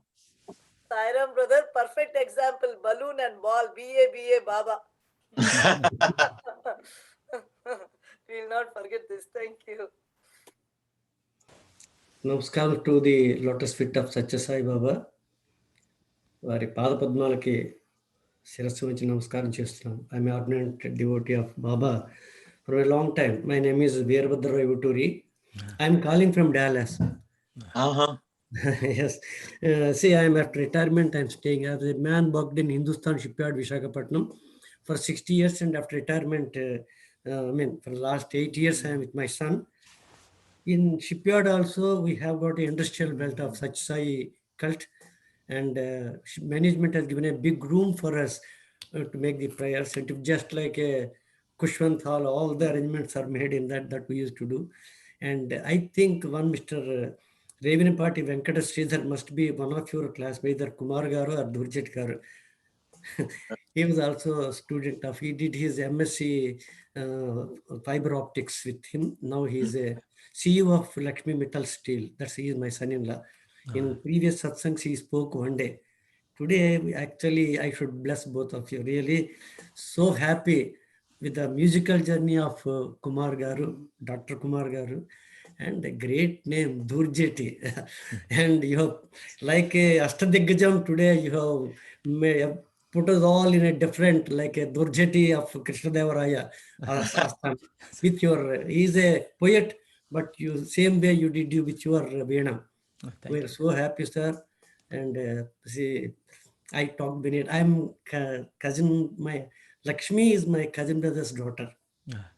Kansas. Nice, very nice. So she has made an invitation. And for that Kansas team, Baba should give all support and blessings and whatever it is. Continuing 29 years of an organization like this thing is a very difficult one, as you all said. And with all, certainly Baba's prayers, his blessings on his goes like this. And I'm not so fluent in English because I'm from India, not as you like. So I think we all speak language of the heart. Yes. So Sach Sai Baba Kansas team ki and compliment Ashirvachanalu ichi only for a continued period. We should see the silver jubilee, golden jubilee, whatever it is in this satsangs. And as you said, Sat Sangam. See, we also live in that. That is, thank you so much, Lakshmi, Kansas team, for giving me the opportunity. Thank you so much. Thank you for your blessings. Sairam Babana. So I call him my Babaya, but he goes by Babana, universal. So his son-in-law is also like a alumni of Satya Sai Institute. His name is Sridhar. I think R.V. Sridhar. So we are so glad. He created some time for us today to bless. So thank you so much. Our sincere regards. It's so kind of you. Thank you so much. Sairam. And also for S. Kumar, I think Sister Jayanti wants you to sing some special bhajan. She was texting me. Can you, Sister Jayanti, are you still there? Can you please ask? That Ava Bhajan, brother, remember when he came to Detroit Satsang, you sang that Ava Bhajan, remember? Yeah, sure. Actually, it's a very fast bhajan, so. Oh, Sai Bhagavan, Nayan mein aao, Sai Bhagavan, oh, Sai Bhagavan, Nayan mein aao, Sai Bhagavan, Dijo darshan Sai Bhagavan, Dijo darshan Sai Bhagavan, Hridaya mein aao, Sai Bhagavan, mere hridaya mein aao, Sai Bhagavan, aao, Sai Bhagavan, Nayan mein aao, Sai Bhagavan, mere hridaya mein aao, Sai Bhagavan. So beautiful, brother. Thank you so much. This is Vikram from the parent of Sai Smaran and Sai Charan from the Cancer Center. Okay. And this is not the first time we have been listening to either Dhurjati Anna, whether I was in Region 5, Chicago or elsewhere. And Kumar Anna, you might have forgotten me, but I am from Lexington 20 years ago. My name is Vikram from Mahindran uncle's house and Johan uncle's house. Your two kids were like kids when we played. I played tabla for you. That's my honor. Oh, absolutely. Yes, yes. So, and I have a question for both of you, in fact, in terms of the ego, killing of the ego. When you were put in that situation, it's around the corner, how were you able to come out of it with no relapse? I would request Dhurjati to speak right now. I don't know if we can say that it never relapsed. So this is, I think what Swami does for each of us is to show us what are the pitfalls. And it's up to us to, keep that in mind all the time. And the other part is, as long as we are in, living in a human existence, interacting with society, this is a sadhana. It doesn't, when it really goes away, you're really Jivan Mukta. Until that point, we work towards it, and you get better at recognizing your own, flaws more often. I think each of us will have our own way to, protect it from that. I don't think there is a universal way for sure, And when we start walking, I think Bhagavan actually shows that. And like what Kumar said too, for many people actually, just not a student necessarily, Swami teaches you the importance of keeping a check on your desires, keeping a check on your ego, keeping a check on your own actually practice of, because you can also you can get egoistic in everything. You can get egoistic in bhajan singing, service. You can get egoistic in anything, because that is our nature. So I think all that I can say is that when Swami showed that, it made me recognize that this is a enormous watch out for us, and every time you go into that, you remember Swami, you see Swami in your heart, and you offer it to him. And before you start, you ask Swami to work through you.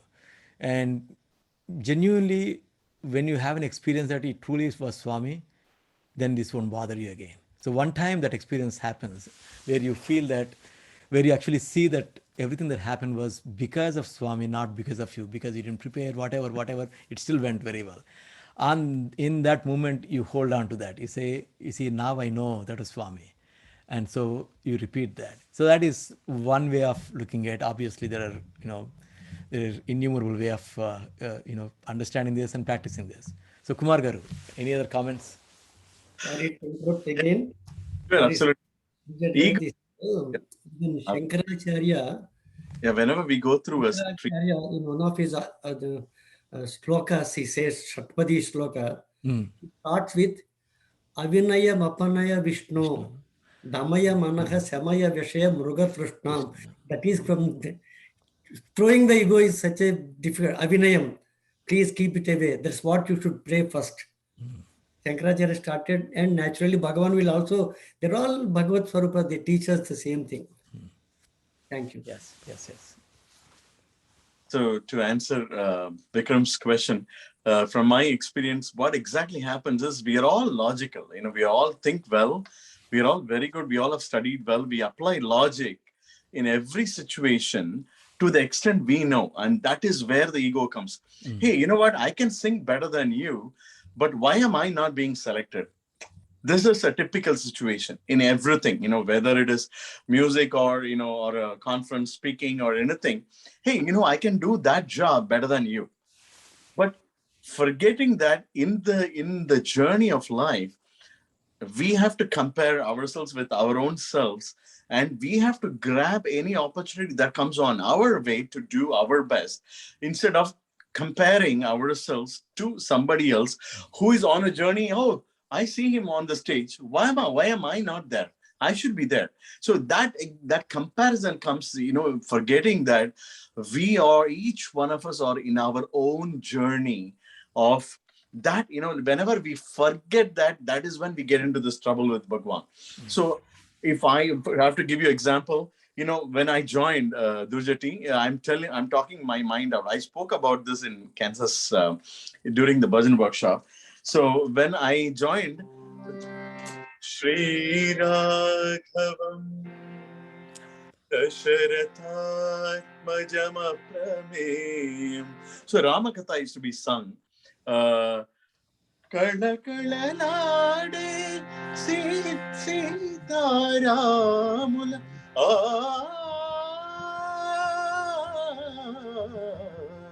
So the Sangatis which are sung by Sushilama are so soft and nice. So I used to think, Swami, I can do all that. Whatever is Sushilama is singing, I can do all that. Make me also sing. My mind used to think like that. That how stupid of me that why should Ramakatha was being sung by Kote and Hirok for decades, for so many decades. Why can't I sing that song? That's a logical mind. You've come from a city, right? You think, oh, I'm very intellectual about. So then it took, after all this treatment, we understand that, oh, you know what? Bhagwan has a different plan for us. Each one of us, Bhagwan has a different plan where he taught me all that he wrote, composed like 15, 20 songs, which he wrote. He spent like 3 months of time sitting with me. I had to wait for that. Unfortunately, the jealousy and patience raises our ego level, giving us ignorance that each one of us have to wait for our own time to perform or do something, and that is what we forget, and we get into ego clashes, ego problems. So whenever there's ego clash, what we have to do is we have to kind of step back and see, oh, did I kind of feel jealous? Did I kind of feel very important about myself in that situation instead of waiting patiently? Jealousy and patience, when I fail, I become egoistic. So that is 6 enemies anyway, all our friends. One Bhagwan has beautifully communicated. But after all these years, I'm able to see that is exactly where I go wrong. And when we go wrong with this problem, we end up hurting our own selves. I didn't get promotion. He gets a promotion for no fault of him. But, that is not our job. What is our job is to do our job better. So when we compare ourselves with ourselves to improve, whether it is any skill or as a person, we are more at peace and wait for the opportunity to come. And when it comes, let's be ready. That's what Bhagavan is saying. When an opportunity comes, if we are not ready because of our ego, then we have lost the opportunity. So that is exactly how the ego, Swami taught as to how we should handle ourselves. Was it too long? I don't know. I'm sorry. No, thank you, Anna. Thank you. So sweet to hear both of you after a long time. Thank you.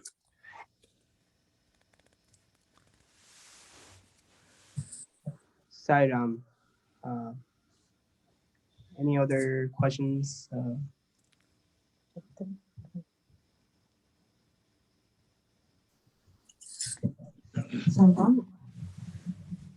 Anyone else wants to have some comments or any questions? I think Chaitanya is here. He used to be like KU student here. He used to attend bhajans. I met Chaitanya. Sairam, Chaitanya. Sairam, it's been I know this has been a long time coming. I wanted to say my loving Sairams to my Kansas Sai Center family. I was for those who don't know me, I was a student at the University of Kansas from 2003 to 2005. And my Kansas Sai Center family, welcomed me with, open arms. And I spent many, so many days, retreats, it's like my second family. And for someone who is coming from India, to a new land, it didn't feel like a foreign place. I felt I was, back at home, in Swami's Sannidhi. So, it's brings back so many memories, listening to all, familiar voices. And of course, listening to the experiences of, S. Kumar sir and Dhurjati. And it's been a blissful experience. Thank you so much for, again, rekindling some of those memories and then, making us go into bliss. Thanks so much, Sarah. Absolutely. It was the first time where I met Chaitanya in that center, and we were so excited. They sang this Allahu Akbar. What an energy! I can still recall Chaitanya. All the young adults together sang this bhajan. I was like having goosebumps totally, and I was excited. I can recall that moment even now. It was such a beautiful retreat which we all met there for. And of course, now Chaitanya is here locally in Maryland next to me here. Such a beautiful coming together, Chaitanya. Perfect. Thank you so much, Chaitanya. It's we're very glad to see you here after a long time. That's always the case. Like with when I was in Lexington, all the college students from UK, Sitaram and all of that. I mean, they all went to the Lexington Center run by Mahendran and Balani. So it's a college town. Always attracts new talents and skills, and it's fresh and amazing to see the energy, and that I could see in Lexington as well as in Kansas. It was so beautiful. Yeah. Thank you so much, S. Kumar uncle. Is anyone else? I mean, Sai Shivkumar is here. Sai is not there. Okay. Okay then. Yeah. If anyone else, please. Yeah. Both of you, please give us a Swami's message today on the behalf of this auspicious occasion. Can you please?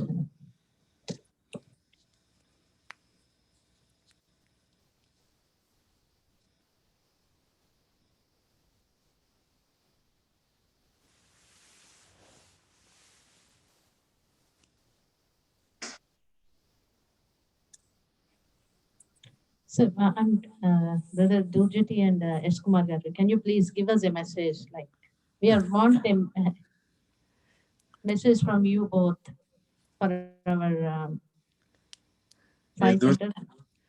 Please, go ahead. Kumar Garu. Mere. I think the message for all of us is the same, really. The message is to continue to, utilize Swami, and make Swami, the center of our lives. I mean, that is the message I think we carry it no matter what the occasion is. And I think especially after having come on this aspect of maintaining a center, the tenacity of devotees to go through, so many changes, so many years of, activity after activity. That's fantastic. So continue doing that, encourage everybody and encourage us, inspire us. And then you're all, great inspiration for people like me. So continue doing the great work that you are all doing. Sai Ram. Thank you so much, Dhurjati uncle. And Kumar uncle, do you also have a message you want to share? I think, my feeling is always let us, Bhagavan has made people meet for a reason. So whomsoever is coming together, so that's exactly what I meant by Kalasi Melasi Tirgudam. Whomsoever is coming into the center, like if we can encourage the talent in them to, whatever it is, service talent or whether it is education talent or anything which we can find and associate people to grow in the respective, skill, and then make it make it more like a family performances. I think that gives a lot of joy. That is exactly used to be the smaller centers in smaller cities, unlike a big metro. So that is that's like a home growing, kind of a family environment. I think that is what has, if you see, if Chaitanya came back to this call, is because that link is always there. That's like a umbilical cord. And I think that is what we need to nurture. That's what is my feeling. Sairam, Kumar uncle, thank you so much. So Sairam, Dr. S. Kumar and Dr. Dhurjati Mudigonda, on behalf of the Kansas Eye Center, we would like to thank you from the bottom of our heart for sharing such divine glimpses of Swami's divinity and for such of a blissful musical presentation. Next, we'll be doing Mahamrityunjay Mantram 3 times, followed by Harati and Vibhuti prayer. Sairam, thank you for the opportunity. Sairam, thank you so much. Thank you. Now we are going to chant 3 times Mahamrityunjay Mantram for the well-being of everyone, followed by Mahamangala Harati. Om Trayambakam Yajamahe Sugandhim Pushtivardhanam Urvarukamiva Bandhanan Mrityurmukshiyamamritat. Om Trayambakam Yajamahe Sugandhim Pushtivardhanam Urvarukamiva Bandhanan Mrityurmukshiyamamritat. Om Trayambakam Yajamahe Sugandhim Pushtivardhanam Urvarukamiva Bandhanan Mrityurmukshiyamamritat. Om Shanti Shanti Shanti.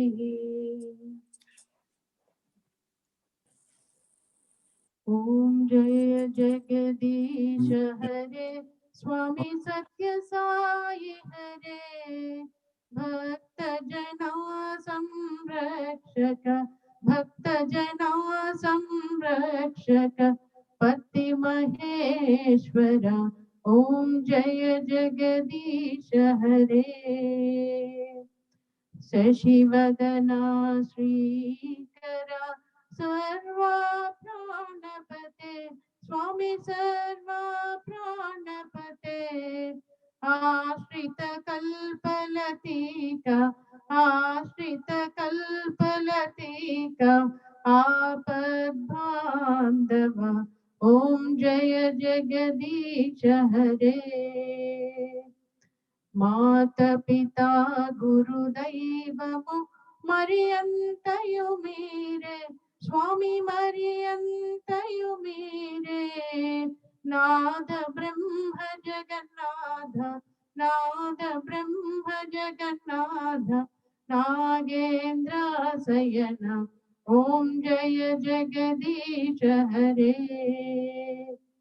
Omkara Rupa Bhujasmi Sai Mahadeva Satya Sai Mahadeva Mangala Harati Anduko Mangala Haratulanduko Mandara Giridhari. Om Jaya Jagadish Hare Narayana Narayana Om Satya Narayana Narayana Narayana Om Narayana Narayana Om Satya Narayana Narayana Om Satya Narayana Narayana Om Jai Sadguru Deva Sai Narayana Narayana Om Satya Narayana Narayana Narayana Om Narayana Narayana Om Satya Narayana Narayana Om Satya Narayana Narayana Om Jai Sadguru Deva Sai Narayana Narayana Om Satya Narayana Narayana Narayana Om Narayana Narayana Om Satya Narayana